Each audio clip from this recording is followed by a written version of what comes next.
Hi, all. For this class, we're talking about the power of judges and juries in sentencing. Now, the reality is states differ, as in many areas, in their differences in approaches to sentencing rules. Most states use juries to decide capital punishment, and a handful of states have jury sentencing for non capital cases. And beyond that, judges usually have some variety of picking minimum and maximum sentences. Some have parole boards, which can set the actual length of incarceration after the judge sets a range. And defendants can often present information relevant to any sentencing guidelines. Now, states have increasingly moved away from what was once called indeterminate sentencing, the idea that judges could pick basically everything from giving parole straight up front to giving a long sentence beyond what people would have expected. Instead, judges increasingly have mandatory minimum sentences, what are called presumptive sentences, with sentencing guidelines limiting most judicial discretion. Parole boards, which often could lengthen or shorten a sentence in prison, have been eliminated in some states and severely limited in most where they still exist. Now, presumptive sentencing allows judges to move sentences up or down only upon certain aggravating or mitigating factors, but those also require an additional evidentiary hearing, not just the judge's discretion. Now, the way this plays out has been developed over a number of different cases. Back in 1978, you read US v. Grayson. In this case, an inmate had escaped from prison, and after being convicted for that escape, the judge also gave them an additional 2-year prison term because he felt the prisoner, while justifying his escape, had told a lie. Now, the appeals court said, hey, this is punishment for perjury, and he wasn't being tried for perjury. But the court said, look, crimes once had a single sentences. Reforms have given judges the ability to tailor sentences to the quote character of the defendant, and lies go to the character of the defendant. Now, the issues at stake, according to that majority, is they weren't actually being convicted for perjury in this argument, but for their character, which is up for grabs during anti sentencing. And while you have the right to testify, but you also have the requirement to be truthful in the testimony. And one thing the dissent tried to note was there wasn't any proof that the defendant had given false testimony. This was the assumption of the judge. But the argument they made in dissent is it means anytime a defendant testifies, he opens up there the possibility of a greater sentencing, a penalty de facto for perjury. Now, this is true, and is one reason why defendants are increasingly reluctant to testify at all. But it does go to the problem of indeterminate sentencing, which was most common in the 70s, that once you open it up to judicial discretion, whether they're explicit, as the judge was in this case, or is just going on their gut feeling, that kind of discretion does open things up for all kinds of, bias and arbitrariness, which is why we ended up with increasing sentencing guidelines. Now, one issue that was raised far later, especially as plea bargains continued to evolve, is if you testify, essentially saying, yes, I'm guilty during your plea bargain, does that mean you've waived your right to silence during the sentencing phase? And in this case, there was a conspiracy charge to distribute cocaine. A bunch of others in a case testified against the defendant. During sentencing, the defendant refused to testify. And the court said, you know what? A plea colloquy, as it's called, is not testimony. Its only purpose is to assure the judge that the defendant knows what they're pleading to. So, pleading guilty is not arguing facts or law. So you shouldn't actually treat that as waiving the right to like not testify. And Kennedy in this decision says, look, plea bargains are 90% of the time. You would be essentially eliminating the right against self-incrimination in such a case. We're sort of hearing that as a theme as plea bargains expand. People say we have to have rules that apply during plea bargaining. In dissent, Scalia with O'Connor and Thomas say, look, again, this is during sentencing. You should be able to intuit by the judge that there might be guilt from the silence. They're very clear they'd like to overturn Griffin v. California. But in this case, this is sentencing where essentially judges have generally had far more discretion, as they note. You know, you can't confront witnesses during sentencing. You don't have to prove facts beyond a reasonable doubt. So why shouldn't the judge be able to infer, guilt from silence? Again, there's a lot of inconsistencies on the rules here during sentencing, but it is a problem. And the problem became even tighter during Blakely v. Washington. And here Scalia ended up in the majority, saying, look, in this case, Blakely, as the defendant, had kidnapped an estranged wife, involved horrible, what people would end up calling deliberate cruelty during it. Now, the facts as presented to the jury applied to a sentence of 53 months, which the prosecutor recommended during a plea bargain. During sentencing, the judge added 37 months for this, what was seen as deliberate cruelty. And he did a 3-day bench hearing and found 32 findings of fact leading to that additional sentencing. The question was, should those additional 37 months been presented to the jury for trial rather than done by the judge? Now, the court in this case, by a very tight 5-4, said yes. Any findings of fact is what the jury is about. Findings of law, discretion can go to the judge, but if there are actual facts affecting what kind of sentence happened, those should be decided by the jury. To rule otherwise, the majority said, would give legislatures license to evade the power of the jury by assigning most elements of crime to quote unquote sentencing factors, and would break the ability of juries to act as, quote, a circuit breaker in the state's machinery of justice.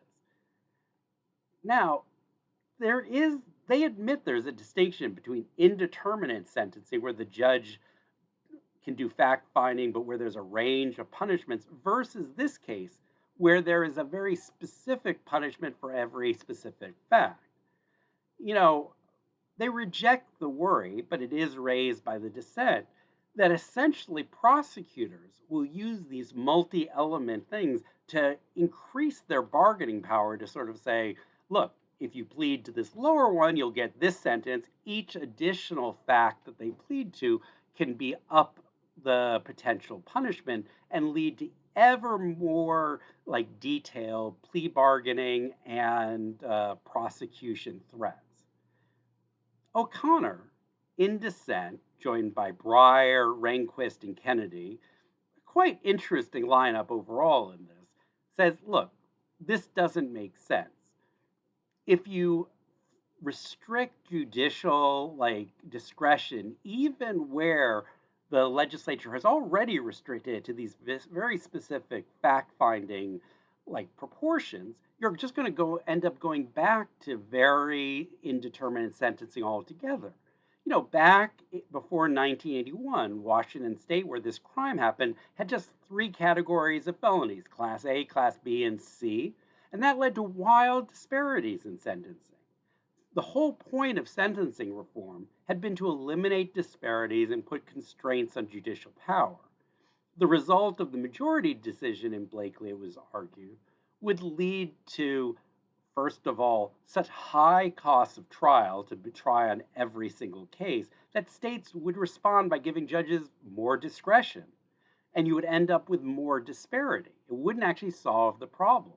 It also and Kennedy would note this in a concurrence, that it really undermines the ability of courts and legislatures to collaborate on trying to fix perceived problems. And the disparity of sentencing had been a perceived problem that judges and legislatures had actually met in a series of commissions to try to create these sentencing guidelines.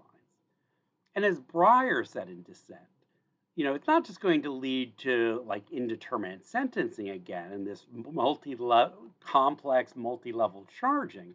It also makes it very hard for defendants to mount any defense, since they have to say, quote, I didn't kill him, but if I did, I didn't use a machete, or I didn't do this fact finding. It's very hard to argue all the multiple elements that go into any specific sentencing as described in sentencing guidelines. And states won't want to pay for additional sentencing juries to deal with that problem. And the upshot is, even if you don't return to indeterminate sentencing, the complexity of trials, the increased expense, means that there'll be more pressure for plea bargaining and fewer trials, so juries will decide even less. The decision radically limited legislatures' power, which again is a perverse response. So, what do we end up with? Well, one thing you see in Harmelin v. Michigan, where the legislatures were very tight in eliminating judicial discretion, in this case, an incredibly high punishment for distribution of cocaine. The question was the sentence so extreme that it violated the Eighth Amendment's right against cruel and unusual punishment? By 5-4, the Scalia decision in majority said, nope, you just have to follow what the legislature said. There's no proportionality requirement for, time in prison. History, back when the Constitution was written, there were racks, there were all kinds of punishments that were allowed, and the things that were prohibited were not long prison sentences. Now, Kennedy and O'Connor didn't want to go into the history, but they did say that, look, it's very hard to say what's an extreme punishment versus a non-extreme punishment. There was a large stash of cocaine. Who knows who it could have affected? Isn't this up for legislatures to decide? But White, Blackmun, and Stevens in dissent say, look, there is the language of excessive fines. There had been an implication of proportionality in the Eighth Amendment. And, the question is, where do you go if the legislature makes overtime parking a felony with life in prison? Now, you could assume that that legislature might be thrown out of office, but it does get to the issue of how do we even give any substance to an Eighth Amendment if these kinds of sentences are allowed to go through. Now, a large amount of cocaine is a lot easier to say, maybe they deserved it. Follow-up cases like Ewing and Andrade really made the Harmelin principle seem even more extreme, since you ended up with life imprisonment for just stealing a few videotapes when it was part of a repeat sequence of crimes, which meant that there was essentially any level of punishment short of the death penalty for the most minor crimes. So making the Eighth Amendment seem like it had no meaning.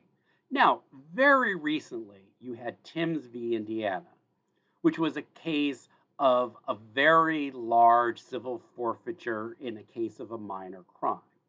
Now, I would say, because it's a recent case, I'm skeptical it would have come out the same way at the height of the war on drugs.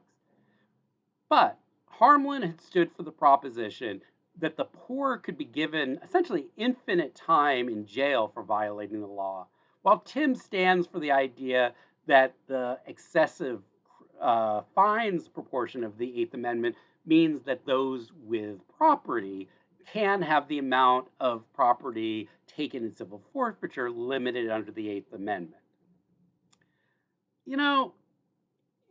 Again, any of these decisions have a certain logic that can be made, but the very different treatment of life in prison for stealing a few videotapes versus the issue of like taking somebody's Range Rover or, expensive car does lead you to have questions on the consistency here, an issue we'll return to when we talk about corporate crime in a few weeks.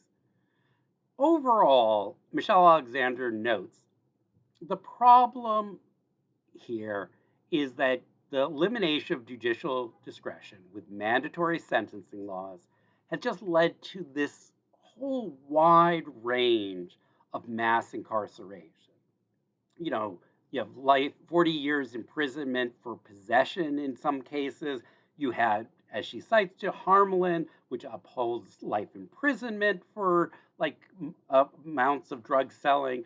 You find that there is very little room for discretion, and you see the prisons fill.